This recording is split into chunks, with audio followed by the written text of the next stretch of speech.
El material de trabajo propuesto para este primer módulo lo corresponden dos lecturas básicas.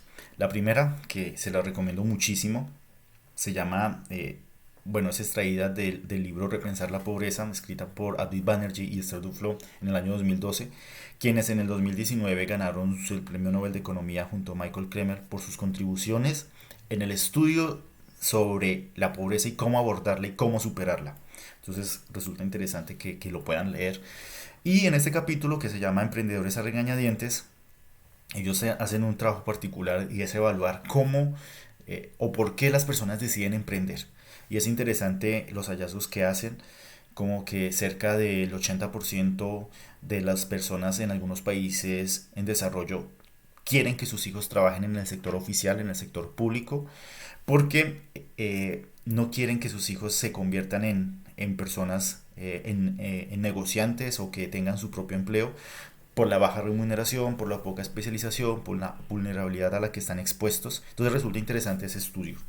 Y el segundo estudio pues, o informe que recomendaría leer un poco es un informe que realizamos como organización, los exponencialistas, en el que abordamos el tema del emprendimiento desde su punto de vista conceptual y un estudio de diagnóstico para Colombia y Latinoamérica. Entonces resulta también interesante que lo puedan chequear. Entrando en materia, vamos a hablar sobre lo que hemos denominado la parte crítica del emprendimiento. Y una pregunta con la cual partimos es, ¿son todos los empresarios emprendedores? En la imagen ustedes pueden detallar a unas chicas, a unas mujeres que están trabajando. Ustedes pueden decir, bueno, estas mujeres ¿qué están haciendo? Lo que están recibiendo estas mujeres en un distrito de la India es que están secando arena. Y esta forma de secar arena pues resulta particular porque es una forma de emprendimiento. Estas mujeres viven en un distrito pobre en la India y tienen que subsistir y tienen que generar ingresos. Una forma que detallaron de generar ingresos es ir a la playa por las mañanas, en la madrugada, sacar arena de la playa y llevarla a la carretera por una autopista donde pasan cientos de vehículos cada minuto y esperar que se seque la arena al, sol, al paso de los vehículos, al paso del sol y recogerla en unas cuantas horas y venderla o llevarla a sus distritos y venderla. Es interesante la forma en que estas mujeres son creativas. El emprendimiento en sí es creativo, el emprendimiento es innovador, el emprendimiento es disruptivo. Pero resulta aún más particular que este tipo de emprendimientos se den entre las personas más pobres. ¿Por qué resulta particular? Porque las personas más pobres tal vez tienen una necesidad más apremiante, una necesidad más básica y tienen que satisfacerla. Y entonces recurren a cosas muy creativas, pero con poca remuneración o con poca sofisticación o poca especialización. Entonces resulta interesante definir eso. ¿Qué es emprendimiento?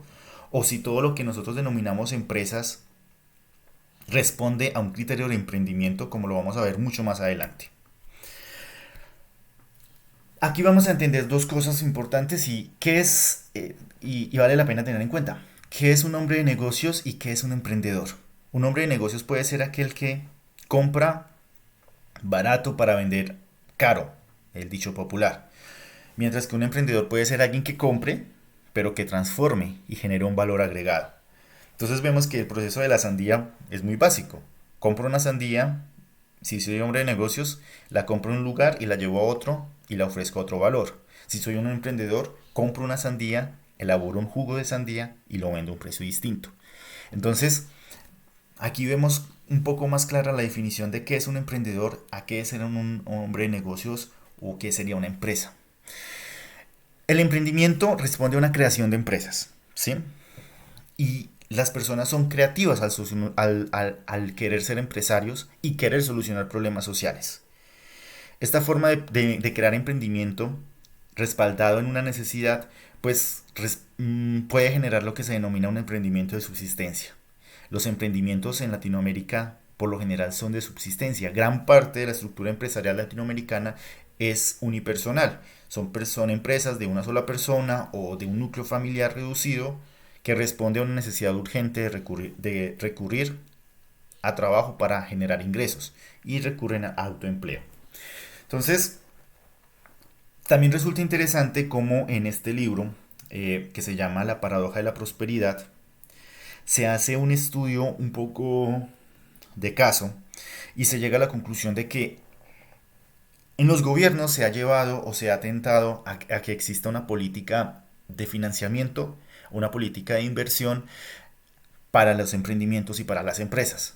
Se asegura o se dice que si yo invierto en una empresa, yo puedo generar mayor retorno social, puedo generar que esas empresas salgan de su estado y puedan generar ingresos, pero de por sí esto no está sentado. Lo que va a decir el libro es que aunque las soluciones que vienen de arriba, es decir, vienen de los gobiernos, pueden ser muy buenas, en la práctica se distorsionan, porque puede ser que no se ataque el problema de fondo. Entonces este libro resulta interesante en la forma en que el emprendimiento se ve de una forma, se ve como una panacea, el emprendimiento cura todos los males sociales, pero el autor nos va a decir, ojo, no todo lo que se planea desde arriba, no todos los recursos que yo doy o que el gobierno da o que un filántropo da para el emprendimiento pueden generar superación de pobreza, sino que puede agravar algunos síntomas. Entonces es importante detenernos a pensar cómo generamos ese autoempleo, cómo generamos ese emprendimiento. Y este libro es importantísimo y resulta también interesante poderlo discutir. A la luz del capítulo 9 de Repensar la Pobreza, nos planteamos que, bueno, el autor se plantea, Dee Banerjee y Duflo se plantean que en el mundo, según la literatura y según las entidades financieras y las entidades multilaterales como el Banco Mundial y algunas otras ONGs, plantean o dan cifras muy positivas de que en el mundo existen 1.000 millones de empresarios, que existen una gran cantidad de empresas. Pero cuando uno se detiene a pensar cómo se comportan esas 1.000 millones de empresas que esos organismos detectan, lo que se encuentran es que detrás de esos 1.000 millones de empresarios existen 1.000 millones de personas que tienen hijos a su alrededor, que tienen esposas o esposos y que tienen que responder por ellos. Entonces estos 1.000 millones de empresas son 1.000 millones de familias que requieren o que recurren al autoempleo, que recurren a la creación de una idea de negocio como una forma de subsistencia, como una forma de recibir ingresos, como una forma de generar nuevos excedentes porque o no están absorbidos por el mercado laboral, no pueden trabajar, no tienen acceso a educación, no tienen acceso a distintos bienes y tienen que buscar una forma de generar ingresos. Entonces, existe una confusión conceptual en términos de qué es emprendedor o qué son empresarios. Definimos empresario y emprendedor a veces unilateralmente. En alguna literatura se define como lo mismo.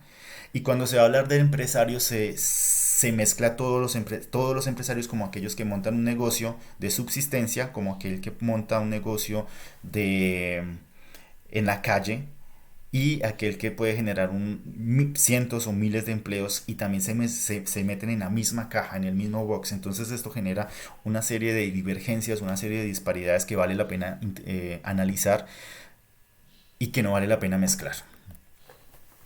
Pues bien, como lo decía, entonces existen 1.000 millones de empresarios, pero estos 1.000 millones de empresarios son empresarios de subsistencia.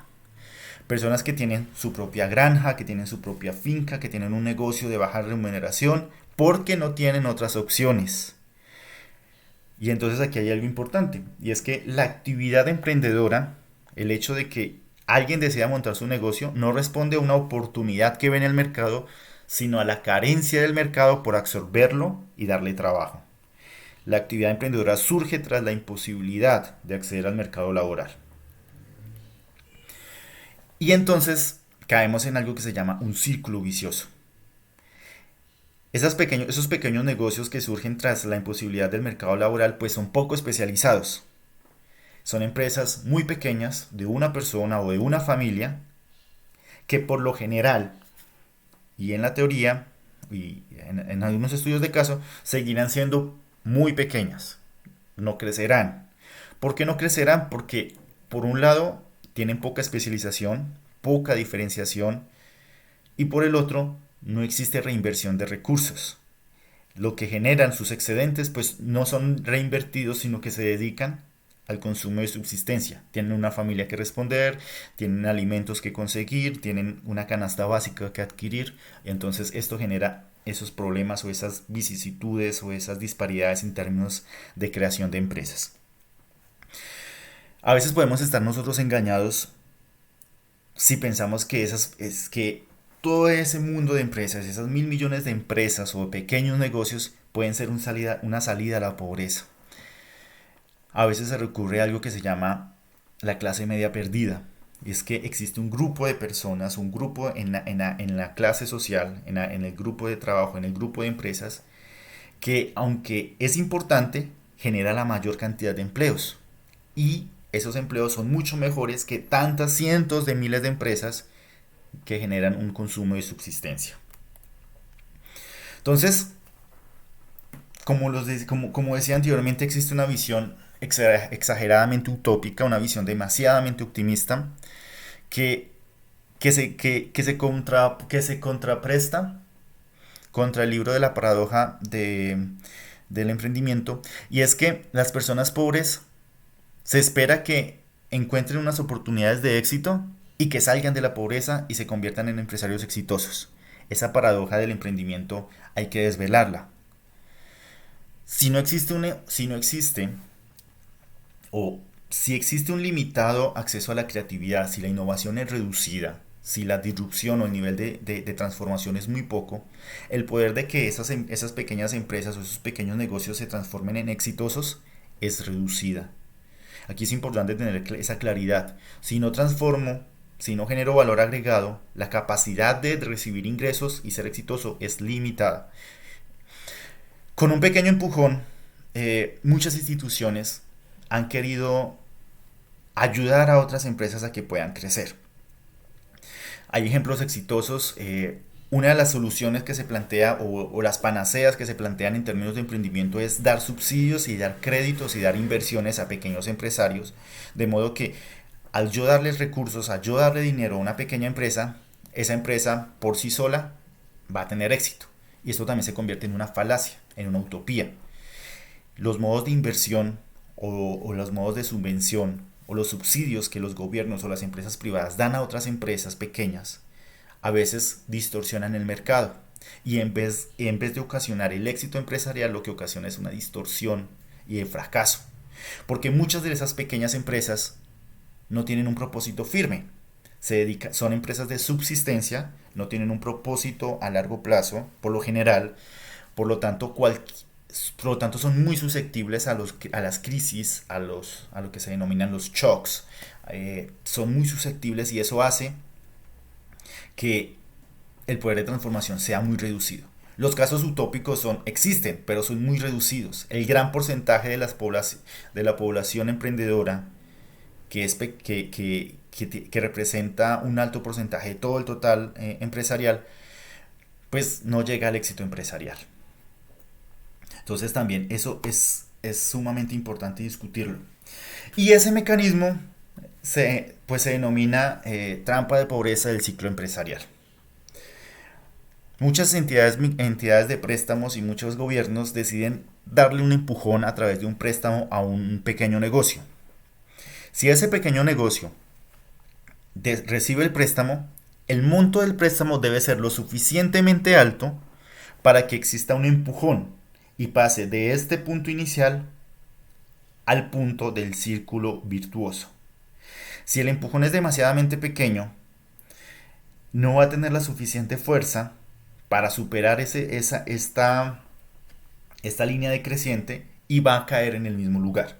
Entonces se habla del ciclo de la trampa de pobreza empresarial, porque los pobres, por lo general los empresarios que son pobres y que pertenecen a esa composición empresarial, no tienen los recursos suficientes, no tienen las capacidades administrativas, ni las capacidades de mercado, ni de marketing para gestionar sus empresas de una forma adecuada. Entonces el shock que necesitan tener es demasiadamente alto, y además el consumo o los retornos que genere ese emprendimiento no se tienen que dedicar al consumo de subsistencia, sino que se tienen que reinvertir.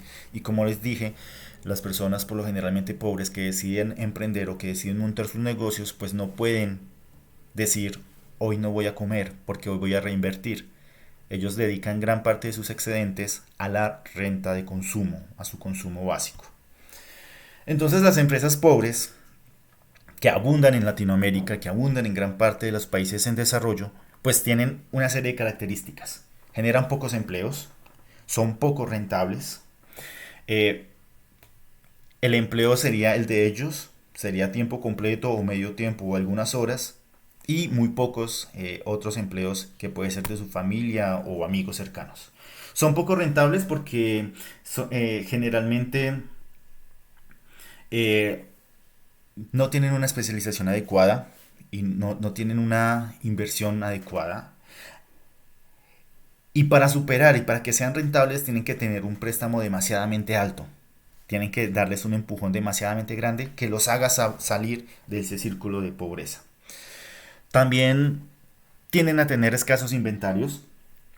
Por lo general, los emprendimientos de los pobres se dedican al consumo, los emprendimientos de la población más baja se dedican al consumo, a la compra y venta de bienes con pocos procesos de transformación y por lo tanto presentan inventarios escasos o inventarios muy bajos, donde tienen un espacio extremadamente grande o un espacio extremadamente limitado, pero con pocos recursos.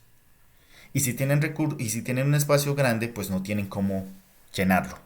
Y también presentan la imposibilidad de crecer. Presentan la imposibilidad de crecer debido a que a veces son bajas las expectativas que tienen y sus retornos se dedican a la subsistencia. Entonces eso impide que puedan tener una salida hacia su éxito empresarial. A menudo entonces respaldamos la estructura de las empresas pobres o de las empresas o de las personas que decían emprender por incapacidad del mercado por ser absorbidas como un emprendimiento de subsistencia, y este emprendimiento de subsistencia resulta ser un escape sin salida cuando no existen oportunidades, y más que ser un reflejo de la actividad empresarial, más que ser un reflejo del dinamismo del sector empresarial, resulta en una forma de sobrevivir. Entonces, aquí es muy importante tener esto claro. La mayoría de los emprendimientos en Latinoamérica y en los países en desarrollo responden a una necesidad de sobrevivencia, de subsistir, más no más no a ver una oportunidad en el mercado.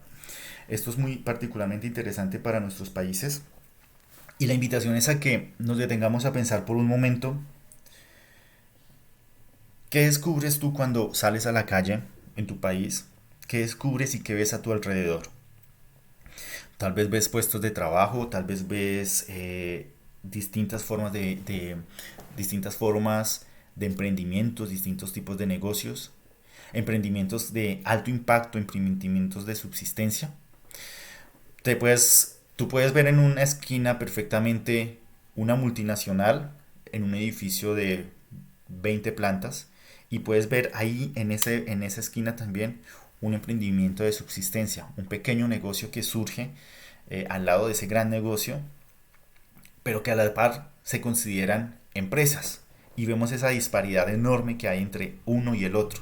Entonces, la actividad consiste en que tú veas a tu alrededor y trates de analizar qué hacen estas personas distinto, por qué se denominan empresarios o por qué se denominan emprendedores. Más adelante vamos a descubrir desde el punto de vista conceptual algo relativamente a esto y una clasificación del emprendimiento.